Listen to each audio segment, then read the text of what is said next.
Fala aí, galera, beleza? Sejam bem-vindos a mais um vídeo do nosso canal. O vídeo de hoje vamos trocar uma ideia sobre a LZR, fundo híbrido aí da Aliança, que recentemente passou por emissão.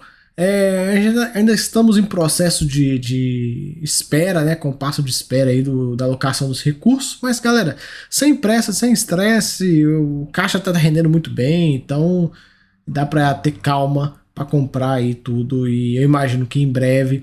É, já seja alguma coisa vai ser anunciado aí pra gente, né?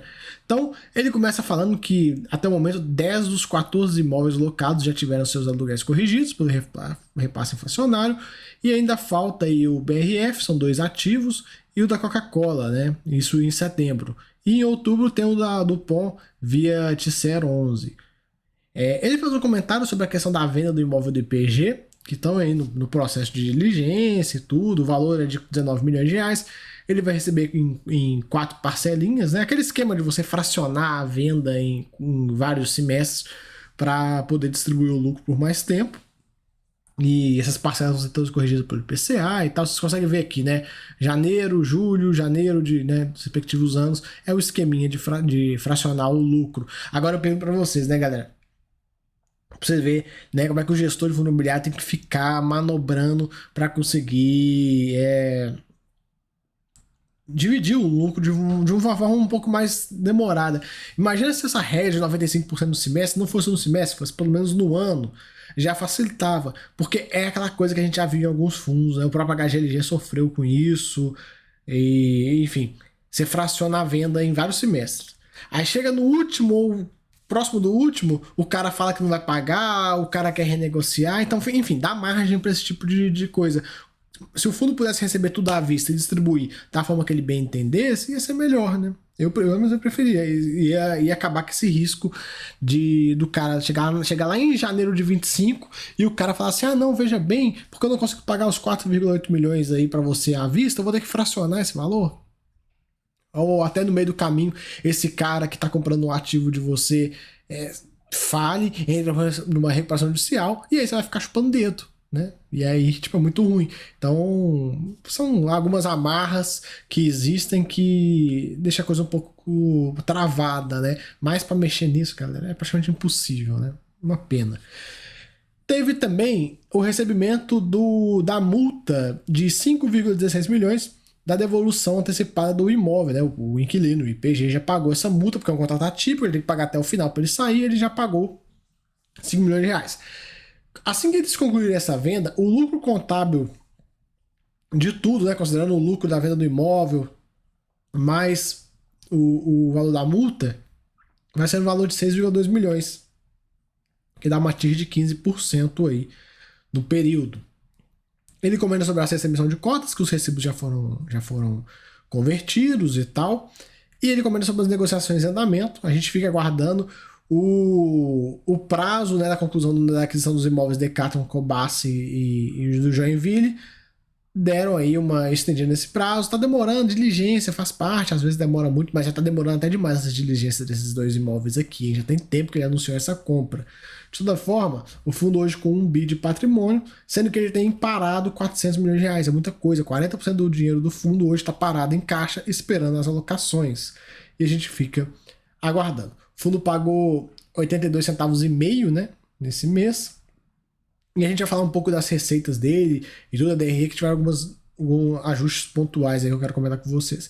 A liquidez é muito boa, 3 milhões, e a base de cotistas do fundo cresceu 3% para 139 mil no período. A gente consegue ver aqui na demonstração de resultado dois pontos. Ó, receita financeira líquida de imposto de renda, que é o valor que esse caixa de 400 milhões, quanto é que ele está rendendo. E olha só no primeiro semestre, rendeu 2, o que rendeu no mês foi o primeiro semestre inteiro. Então precisa ver a quantidade de dinheiro que está parada, né, esperando a alocação. E a receita extraordinária é a multa do IPG. Beleza? Resultado foi de 1,32, pagou 83 centavos. Por aqui, ó, a gente consegue ver, eu fiz aí umas quebras para deixar um pouco mais fácil para vocês. Então vamos lá. O resultado recorrente do fundo é o que vai vir com o fundo todo mês. Foi 70 centavos de receitas imobiliárias, dos aluguéis, e 27 centavos da receita financeira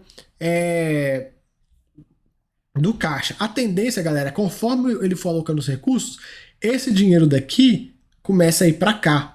Então, ele vai lá e anunciamos a compra do imóvel XYZ. Aí no próximo mês, em vez de render 27, vai render 20 e aqui vai passar a render 77. Vocês entenderam? Então, o dinheiro vai ter uma troca daqui para cá, daqui para cá, conforme o tempo for passando e as coisas forem acontecendo.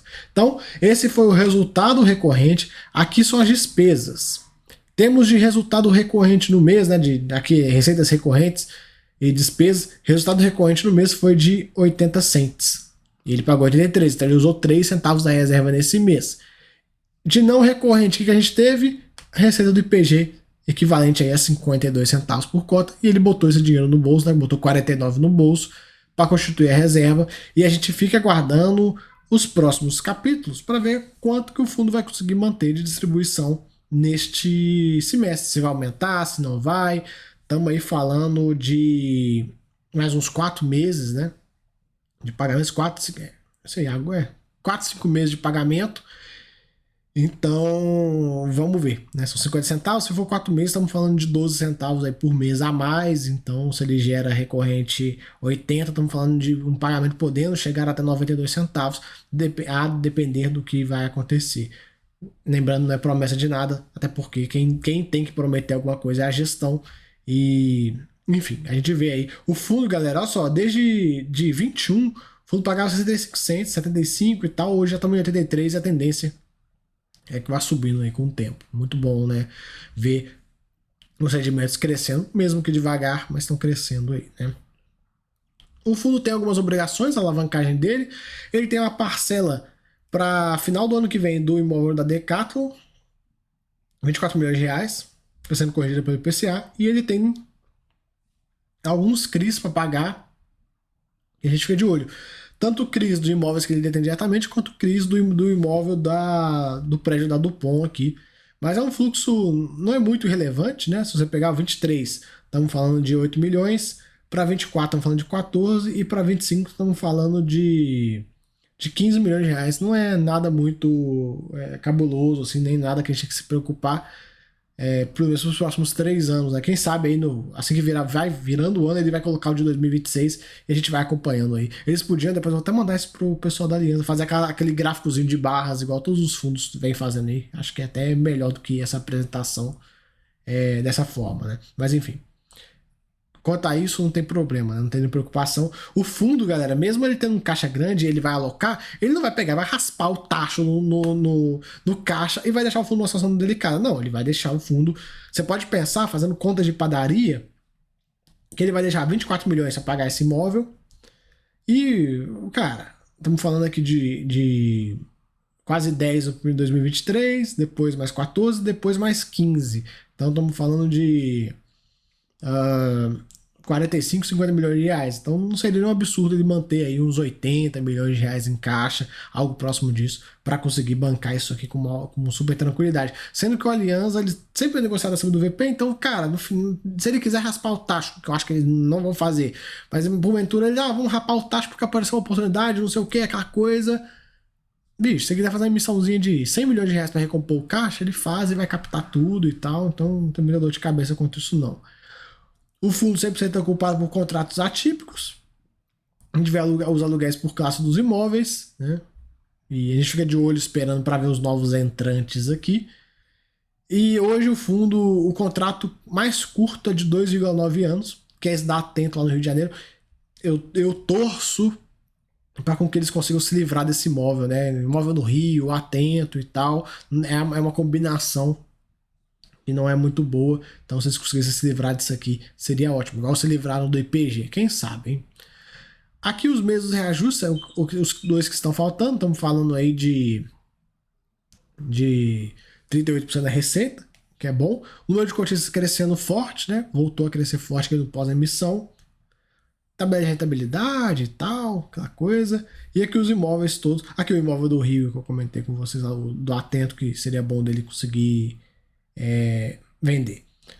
No mais, galera, nenhuma mudança. A gente fica aí esperando esse fundo terminar a alocação. Assim que ele terminar, anunciar novas compras e tal, eu trago aí pra vocês, beleza? Tamo junto aí, valeu, até a próxima. Fui! Ah, se inscreve no canal e vire membro. Fui!